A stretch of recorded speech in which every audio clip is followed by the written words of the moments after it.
Yeah, it's Transformation Thursday here at Northeast Delta Human Services Authority. Today is June 27th, 2024, and we are just a couple of days away from an outstanding, awesome event continuing to celebrate Juneteenth. We know Juneteenth is June 19th, but the Northeast Louisiana Delta African American and Heritage Museum has been doing things all month long, bringing education and information to the subject matter of Juneteenth, helping us understand why we celebrate. But I love this event on Saturday because not only that, it's not just about information around Juneteenth, but it's just about you as well. It's about your wellness, it's about your mind, your body, and your soul at the Juneteenth Walk-A-Thon in memory of the museum's founding executive director, Nancy Johnson. I'm super excited here at Northeast Delta Human Services Authority because we are a title sponsor of this event. We did it last year. It was an outstanding event. I believe we've already gotten more than 100 people signed up for it this year already, but we want more. We want you, we want your family and your friends to come out and have a good time. At Northeast Delta Human Services Authority, we like to have a good time in making sure that our mind and our body are thriving and living our full human potential.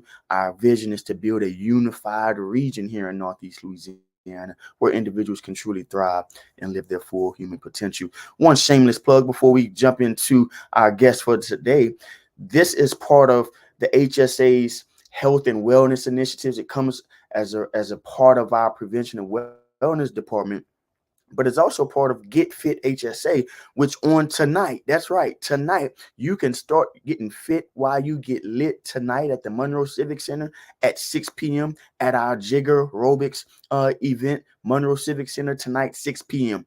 But what we're here today to talk about is what we're going to be doing on Saturday. That's right, Saturday at the Northeast Louisiana African American Museum over there at Chenault Park. So without further ado, I'm now going to introduce a friend and a brother to me, a young man that I've gotten to know in a lot of other capacities in the community because he is a leader, he is a servant, and he's just a good guy that likes to do good things in this community. Without further ado, welcome Northeast Louisiana African American Museum Executive Director, Mr. Ross Slacks. Hello, how are you today? Doing good, Mr. Ross. How you doing? I'm doing great after such a stellar introduction. Absolutely, man. You deserve that and so much more, man.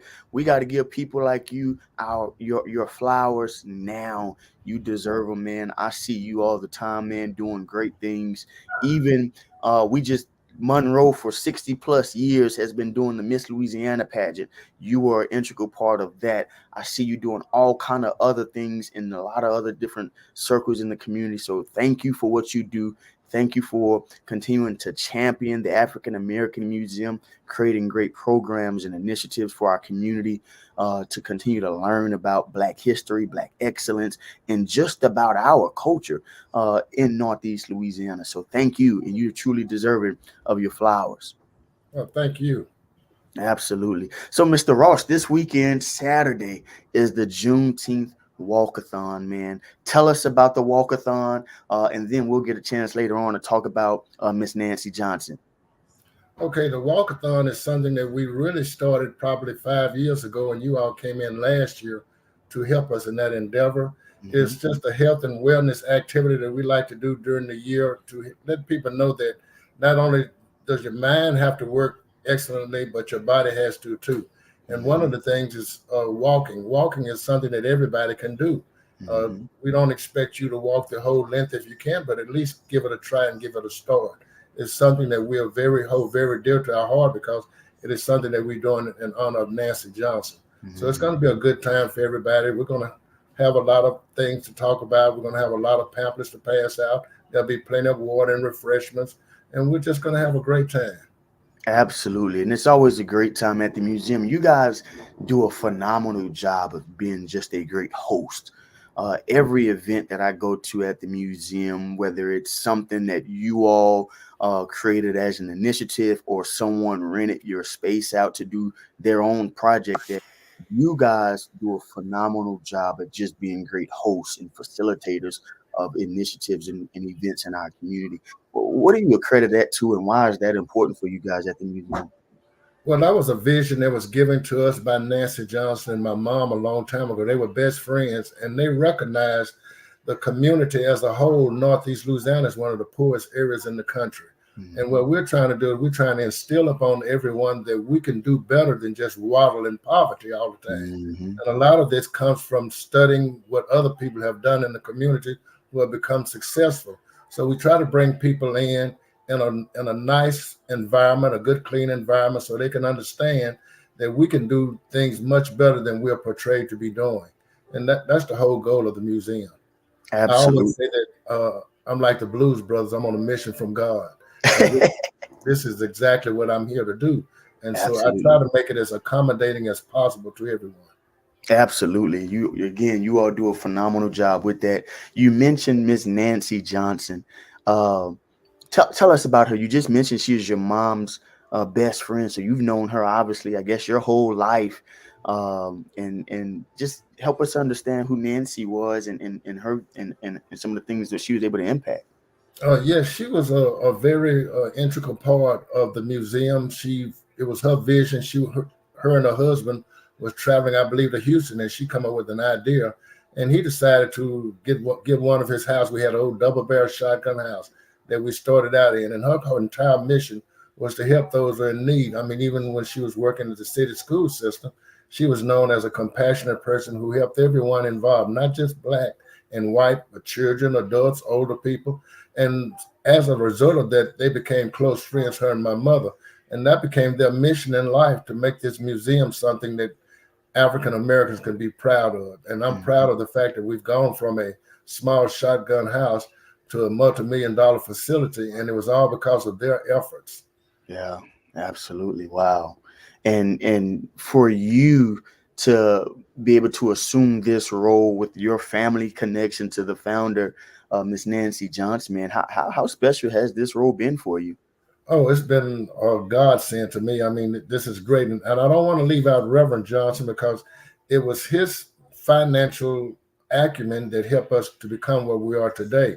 Wow. And I saw the way they worked. And not only them, I looked around during that time. Uh, Most of the teachers at Carroll High School were career-oriented people, but they cared about their community a lot. Mhm. Most people don't understand the history, and I grew up around the history of Monroe. For instance, most of those teachers that were there were nurses. They Mhm. graduated as nurses, but they couldn't practice in Louisiana, so they became teachers. So Wow. we had a very good educational field back in those days. And then I had to go through all of the things of racism that we don't remember, like the water fountains that were lowered for black people, or the places you could not go to eat, or the things that we do in today's society, like going to Piccadilly. We don't even know why we go to Piccadilly on Sundays, but it was a racial aspect to this a long Wow. time ago. So it's my effort to make people understand how far we have gone and how far we can progress. Yeah.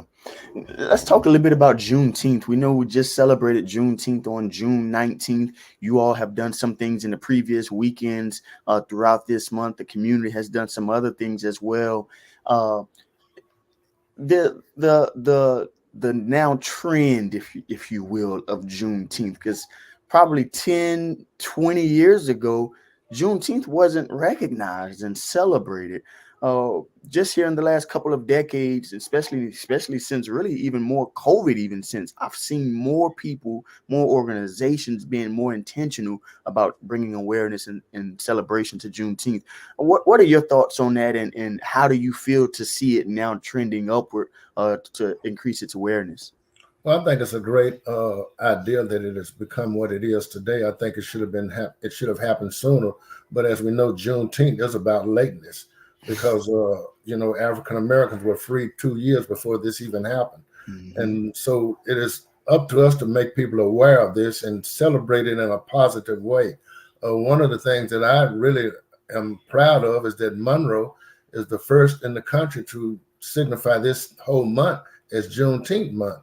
So it shows the progressive nature that we have here in Monroe, and us being 60% African American in the city part, it shows the pride in us that we really are developing to show that Juneteenth is such a fantastic occasion.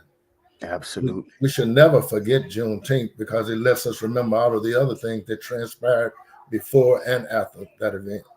No, absolutely. No, no, you're exactly right.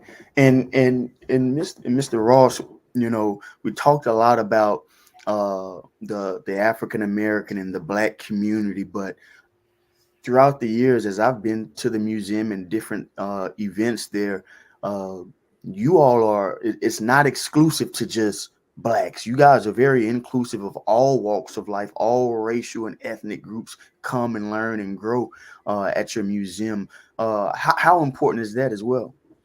Yeah, because I know we're African Americans, but we're human beings first. And Mm, all of us as Americans should take pride in the achievements that we've all done, not just African Americans, but white America also. I mean, all colors uh, we are a kaleidoscope of different colors, and we combine and blend ourselves together.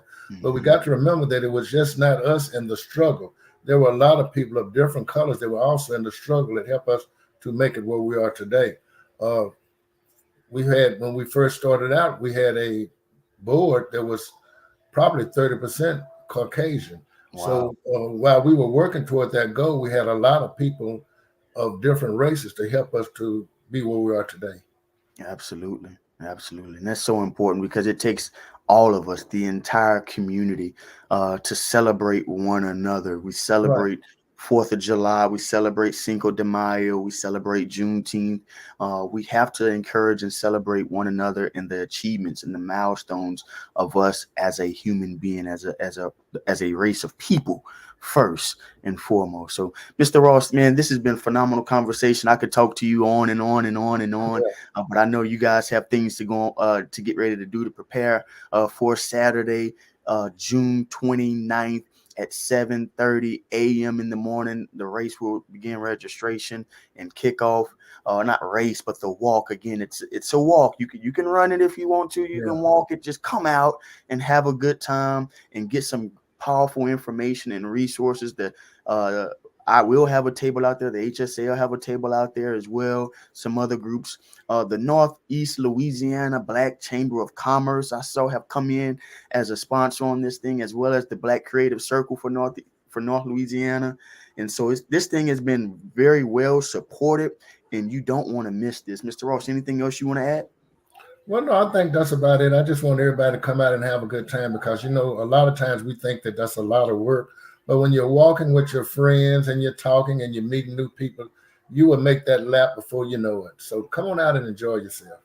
Absolutely, absolutely. Well, thank you all for your time on this Thursday, June 27th, Transformation Thursday here at Northeast Delta Human Services Authority. I always want to encourage you to remind you to follow the Phoenix.